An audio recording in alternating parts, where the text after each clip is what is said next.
सोनामुखी, हरड़, मुलेठी जैसी अनेक जड़ी बूटियां और हजारों वर्षों का प्राचीन आयुर्वेदिक ज्ञान इस एक बोतल में समाया हुआ है। कायम टैबलेट, आपकी खुशियों का साथी। मिडिल ईस्ट में इस वक्त एक आंधी चल रही है और यह आंधी है धमाकों की। इजराइल और अमेरिका ने जिस तरीके से ईरान पर हमला बोला, ईरान सिर्फ यही कह रहा है कि शुरुआत हो चुकी है, खात्मा भी वही करेगा। लेकिन अब खबर यह आ रही है कि ईरान में एक गर्ल्स स्कूल के ऊपर धमाका हुआ जिसमें कई छात्राएं जो हैं इसकी जद में आ गई और इस पूरे धमाके में शिकार हो गई, उनकी जिंदगी चली गई। इस खबर पर बातचीत करने के लिए हमारे साथ सोनम है। सोनम, इस खबर की ये खबर जब सामने आई थी उस वक्त बताया जा रहा था कि मरने वालों की तादाद कुछ कम है, लेकिन शायद ये मरने वालों की तादाद जो है लगातार बढ़ती जा रही है। ईरान में एक स्कूल के ऊपर, if I am not wrong, शायद मुझे लगता है गर्ल्स स्कूल के ऊपर एक धमाका हुआ और उसमें कुछ लड़कियों के मारे जाने की खबर मिल रही है। क्या लेटेस्ट अपडेट क्या है?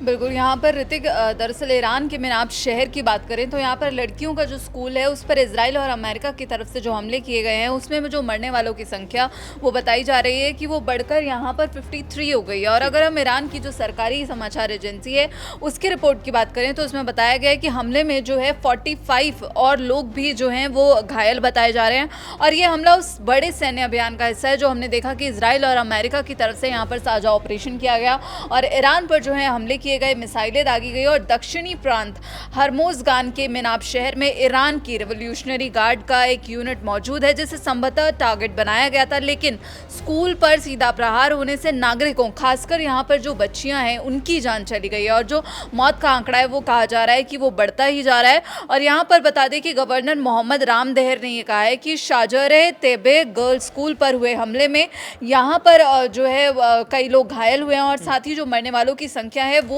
यहाँ पर बढ़ती हुई नजर आ रही है। शुरुआती रिपोर्ट की बात करें तो यहाँ पर मृतकों की संख्या 24 बताई गई थी, जो बाद में अब कहा जा रहा है कि ये 53 पहुंच गई है। और ये घटना यहाँ पर अमेरिका और इजराइल के जो हमले देखे गए ईरान पर उसके बाद सामने निकल कर आ रही है। अमेरिकी राष्ट्रपति डोनाल्ड ट्रंप ने इस अभियान को मेजर कॉम्बैट ऑपरेशंस करार दिया। लेकिन ऋतिक, यहाँ पर अब ये देखिए कि जो ये कहा जा रहा है कि संयुक्त राष्ट्र जो अन्य संगठन है उनसे अब ये जो निंदा की उम्मीद की जा रही है कि स्कूल पर जो हमला किया गया, अब जो है यहाँ पर ये मुद्दा जो है ईरान उठाता हुआ नजर आ रहा है, क्योंकि स्कूल जैसे जो नागरिक संरचना पर हमला अंतर्राष्ट्रीय कानूनों का उल्लंघन माना जाता है।